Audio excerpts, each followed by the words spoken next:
दूसरा है जिसको आप बेसिक मैथ्स कह लीजिए या बेसिक न्यूमरेसी कह लीजिए, इसी में डेटा इंटरप्रिटेशन और डेटा सफिशिएंसी को भी जोड़ लीजिए। Basic maths, basic numeracy, data interpretation, data sufficiency. मैं जानता हूं कि आप में से कुछ बच्चों को इसका नाम सुनते बुखार होने लगता है कि ये क्या बात हुई, ये क्यों पढ़वा रहे हैं, हम तो आईएएस बनने आए थे, गणितज्ञ थोड़ा ना बनना है हमें। सबसे अच्छा मुहावरा है हमें ज्ञानी नहीं बनना है, आईएएस बनना है। जैसे ज्ञानी बनना आईएएस बनने के खिलाफ हो कि अरे आईएएस बनने से ज्ञानी बन गया, अब तो ये अभी आईएएस नहीं बन पाएगा, ऐसा थोड़ा ना होता है। और कई लोग मानते हैं कि ये सब बेकार की बात है, लेकिन आप आईएएस बन के क्या करेंगे इसके बिना? परसेंटेज निकालनी पड़े तो उसके बाद आप कहते हैं, किसी को बुलाते हैं, भाई परसेंटेज निकाल लो जरा, भाई साहब परसेंटेज निकालनी आ जाओ जरा। कैसे काम चलेगा? आपको जिला संभालना है, जिले का पूरा बजट आपके पास है, 1000 तरह के खर्चे हैं, कौन सा खर्चा किस मद में किस तरह से हो, जब तक आपको डेटा समझ में ना आता हो, पिछले 10 सालों की रिपोर्ट्स आप तुलनात्मक रूप से किसी पाई चार्ट से या किसी टेबल से ना समझ पाते हो, जिस टेबल में 3 या 4 तरह के फैक्टर शामिल हुए, टेबल पढ़ने में माथा खराब हो जाता हो, समझ नहीं आ रहा हो कि कैसे पढ़ें इसको, एक टेबल बनानी पड़ जाए, टेबल बन ही नहीं रही आपसे, मल्टीपल फैक्टर वाली टेबल। आप बिना डेटा को समझे, बिना डेटा को रिप्रेजेंट करना सीखे, कैसे उस सारे फंड्स के एलोकेशन को समझ पाएंगे और मैनेज कर पाएंगे जो करना है। आईएएस या आईपीएस बनने डंडा नहीं लाना होता, डंडा घुमाना बहुत छोटी बात है।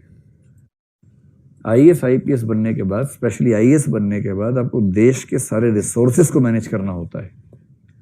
और जो व्यक्ति, भाई आप आईपीएस ही बन गए, सभी राज्यों के तुलनात्मक आंकड़े अपराध के आपके सामने रखे हुए हैं, आपके जिले में पिछले 5 साल के अपराध के आंकड़े तुलनात्मक रूप से कोई वेन डायग्राम चार्ट में है, कोई टेबल में है, कोई ग्राफ में है, और आप कह रहे हैं किसी को बुलाओ, समझा के बताओ क्या लिखा है इसके अंदर। ईमानदारी की बात बता रहा हूं आपको मैं, जो लोग आईआरएस बन के जाते हैं ना इंडियन रेवेन्यू सर्विस में, उनके जो जूनियर्स होते हैं असिस्टेंट, वो आते हैं एसएससी से, ठीक है, एसएससी जानते हैं ना। और एसएससी में क्या पूछते हैं? गणित आनी चाहिए, रीजनिंग आनी चाहिए, इंग्लिश आनी चाहिए। और वो गणित, रीजनिंग, इंग्लिश में इतने हाई लेवल के लोग होते हैं, जबरदस्त उनकी पकड़ होती है इन चीजों में। रीजनिंग, उनसे आप रीजनिंग चलते पूछिए, सभी जैसे कुत्ते बोलेंगे हाँ हाँ चलो आगे बताओ, सारे कुत्ते गिलास हैं, ऐसे जवाब देंगे इतना बढ़िया। और वो बनते हैं रेवेन्यू में असिस्टेंट। तो वो असिस्टेंट है, यानी प्रमोशन के बाद बनेगा आईटीओ, इनकम टैक्स ऑफिसर, और आईटीओ लंबी प्रमोशन के बाद बनेगा assistant commissioner of income tax, जो कि आप बनेंगे ज्वाइनिंग के दिन, एसीआईटी। और ये एसएससी वाला व्यक्ति 11 साल की सर्विस के बाद एसीआईटी बनेगा, जो आप डे 1 पे बनेंगे। असली बात आप सुनो, कई ऐसे असिस्टेंट कमिश्नर इनकम टैक्स होते हैं, आईआरएस बन गए, अकाउंटिंग आज तक सीखी नहीं है क्योंकि स्कूल में नहीं पढ़े, अकाउंट्स आर्ट्स पढ़े हुए थे, मैथ्स आता नहीं है, सी सेट में रीजनिंग और कॉम्प्रिहेंशन से काम चल गया था, क्वालिफाई कर लिया था। इंग्लिश आती नहीं है, हिंदी माध्यम से है, इंग्लिश उतनी ही आती है कि बाई चांस क्वालिफाइंग पास हो गया मेंस में, पीली चिट्ठी नहीं आई, ठीक। ये बहुत रेयर कॉम्बिनेशन है, ऐसा कॉम्बिनेशन बहुत सारे लोगों में होता है, बहुत लोगों में है। और इंटरव्यू ठीक से हुआ, सीधे आईआरएस में लैंड किया, ट्रेनिंग हुई आईआरएस की, ट्रेनिंग में आते हैं सीए, इनकम टैक्स एक्ट सिखाते हैं, और इस आदमी के दिमाग का धुआं हो जाता है इनकम टैक्स एक्ट समझ के। इनकम टैक्स कैलकुलेशन सिखा रहे हैं, कॉर्पोरेट टैक्स कैलकुलेशन सिखा रहे हैं, उसको लग रहा है कि अरे यार औरंगजेब कहाँ चला गया। हमें तो उसमें मजा आता था, ये क्या क्या सिखा रहे हैं हमें और ये क्यों सिखा रहे हैं। उसके बाद फाइनल हो गया, ट्रेनिंग पूरी। ट्रेनिंग में पास करना ट्रेनिंग एकेडमी की नैतिक जिम्मेदारी होती है, वरना यूपीएससी पे सवाल उठ जाता है। इसलिए आप वहां कितना भी खराब पढ़े, अंत में पास करवा देते हैं। यहां तक कि चीटिंग का ऑर्गेनाइज सिस्टम काम करता है वहां पर कि भैया पास होना है आपको, यूपीएससी की प्रतिष्ठा का सवाल है, किसको सुन के भेज दिया है। तो आखिरी एग्जाम में जब दिखता है ऐसे पास नहीं होगा, इन्विजिलेटर बाहर चले जाते थोड़ी देर के लिए कि हम चाय पी के आ रहे हैं, आप अधिकारी लोग हैं, समझदार हैं, चीटिंग नहीं करेंगे। हम 10 मिनट में आ रहे हैं, इसका संकेत स्पष्ट होता है कि भाई है ना 10 मिनट में आ रहे हैं, 10 मिनट काफी है, एग्जाम आसान है। और 10 मिनट में उसके बाद रामराज्य स्थापित होता है वहां पर, और उसके बाद फिर सब लोग पास हो जाते हैं। तो इनको लगता है हमारा झंझट तो खत्म हुआ, अब मिनिस्ट्री ऑफ फाइनेंस देखेगी बाद में। फिर वो फील्ड में जाते हैं। अब एक जिला या एक छोटा जिला उसके हाथ में असिस्टेंट कमिश्नर इनकम टैक्स, उसके पास 3 असिस्टेंट हैं, एक आईटीओ है। दावे से कह रहा हूं कि 90% केसेस में असिस्टेंट्स को लगता है कि ये आदमी बना कैसे आईआरएस। 90% केसेस में ऐसी स्थिति होती है। मतलब आईआरएस ऐसे भी तो आईआईटी वाला था और आईएएस एग्जाम दिया, आईआरएस हो गया। जब वो बन गया था तो ऐसे होता है, प्रभु आप आएंगे आईआरएस बन गया, तो प्रभु वाले मूड में रहते हैं। कोई ह्यूमैनिटीज वाला, हिंदी माध्यम वाला पहुंच जाए वहां, जिसको मैथ्स के नाम से भूत आता हो जिसको, फिर देखिए असिस्टेंट्स को धीरे धीरे क्या होता है, काम सारे असिस्टेंट करते हैं।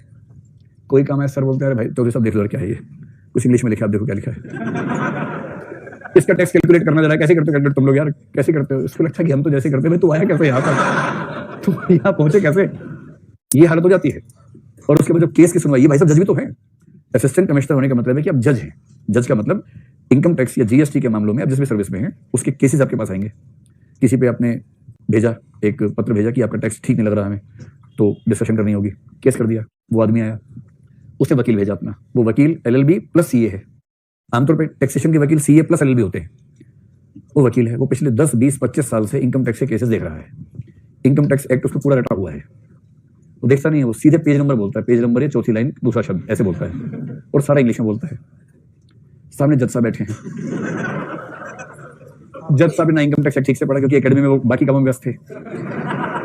अंग्रेजी ठीक से आती नहीं, कैलकुलेशन करनी आती नहीं है। कोई बोल दे 3000 का 20% है तो 5 मिनट रुपया। 3000 3 जीरो गुणा 20/100, 2 जीरो यहां से कटी, 30 गुणा 20 600। 2-2.5 मिनट के बाद बोले हाँ 600 आगे बताओ। आप समझ रहे हैं कि जो वकील सामने खड़ा है, इधर दूसरा वकील खड़ा हुआ है, 2-3 असिस्टेंट खड़े हैं। वकील असिस्टेंट को देख के पूछ रहे हैं क्या ये, तो कह रहे हमें क्या पता कौन है आ गया। क्या करेगा? अगर आप चाहते हैं कि आप आईआरएस बन के ऐसी छवि लेके जिए तो ऐसी जिंदगी जीने से अच्छा आदमी मर जाए। ये जीना भी कोई जीना लल्लू, जीवन तो थोड़ा सुंदर होना चाहिए ना। इसलिए भाई ठीक से समझिए इस बात को, इन चीजों को तरह गौण मत मानिए, इन स्किल्स को ठीक से इंप्रूव करें। खैर ये बताइए, किसी भी सिविल सर्विस में ठीक परफॉर्म करने के लिए बहुत बेसिक सा मैथ्स, गुणा भाग जमा घटा फास्ट कैलकुलेशंस और डेटा इंटरप्रिटेशन, टेबल को चार्ट को बनाना समझना आना चाहिए कि नहीं आना चाहिए? आना चाहिए। तो यूपीएससी अगर इतनी सी अपेक्षा कर रही है तो क्या बुरा कर रही है?